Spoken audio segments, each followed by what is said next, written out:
Mga talambagan alang sa inyong mga suliran ang dala diri sa Dear Panimbaya.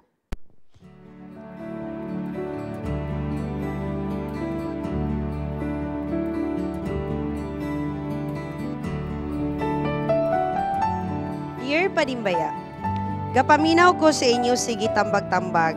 Uy. Karon ako daw tambagi. Nganong walay makig-date na ako, daw be?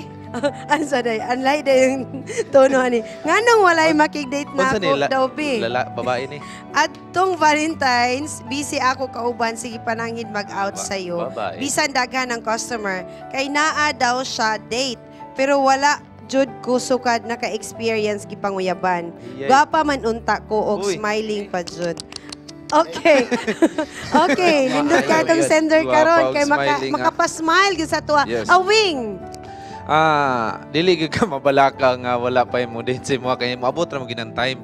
Unya ang sekreto sa mga lalaki dali ra kay ni kanang imo ra ming agian og istorya ning mga lalaki. Agi. Mengon din ka nga "Sila, gusto jud ta ko mulaag ron pero wa may mulaag basig bakante ka." Imo na lang ang yagi og joke pero dala tinuod na siya kay ang ubang mga lalaki mo kagat pud sila na. So, hindi na ingon nga katawa sa labli nga tabla-tabla lang. Ang pasabutan na nga, nay mga lalaki nga imuha pag yung birahon, kay maulaw man po ni sila. Sa Okay. imong kaanyag, nay mga lalaki nga kinahanglan gyud birahon kay maulaw man. Basin niya, nay time nga istrikta ka. Unya ang nakita nila sa imuha istrikta lang, dili ang imuha ang smile ug ang imong kagwapa. So, imong ibalanse nga, uy, wa ko'y dito, bisay bakante niyo diha. Kana po gwapo. So, kanara. Da. Well, kano siya, murag nakatrabaho man siya para di maglayo ang mga dani. Ako pangutan na lang, ay akong istorya lang, nga naay mga rason nga nung natin kita mag-showrooms, boutiques, stores, or mga tindahan. Kay para na aduna tayo i-display, paliton, magustuhan, Commercial o good. Sige. mahalin. Dayon. So I believe nga kung i-display ni may mong kagalingon, probably mahalin ka kay yes, Pero gwapa ka, what do you o mean by charming. display? Basig ma-misinterpret niya ang Pagwapa, display pagwapa. ba? Okay. That means, dili lang siya sa trabaho o sa balay. Show yourself, go out. Okay. Expose yourself Sige, out. akong sumpayan Okay. ang ni Darrell. Sa itong high school ko, masuya ko sa mga classmate. Kay, taga every February 14 sila, nasa flowers, is like, kaingon ko, bantay lang, wala lagi mang libre na ako.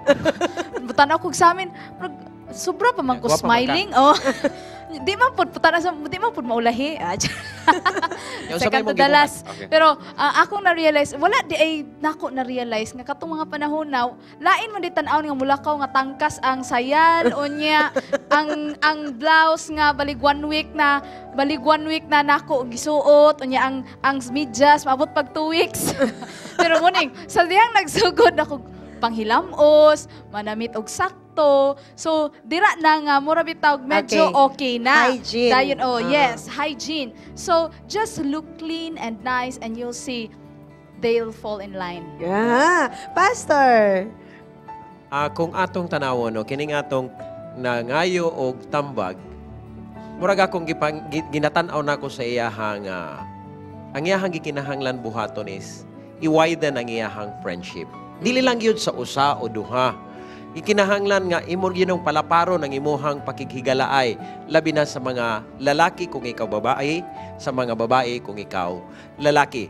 Kay ang mag-establish unya og close relationship sa imuha, wag ilain kundili ang gikan sa imong mga higala mismo. So mo ginang isa ka paagi. And the second thing is pray. Kay walay imposible sa Ginoo. Pinangayo gyud. Pastor. Pangayo ang yun nimo. Pangayo. Uluhod gyud og kapila. Pinangayo ba na nimo si Christian Love? Pero ingon man daw sila nga nasa Dios ang awa, nasa tao ang gawa. So gawa kana gyud. gyud. Okay. Tanaw ka na ko lang? Aron mo gawa ka. Okay, mga kaigalaan. Alas 7 na sab ang tak na sa kabuntagon. Amo ka mong gi-invite sa pagpakig-uban ka namo sa atong 777 prayer.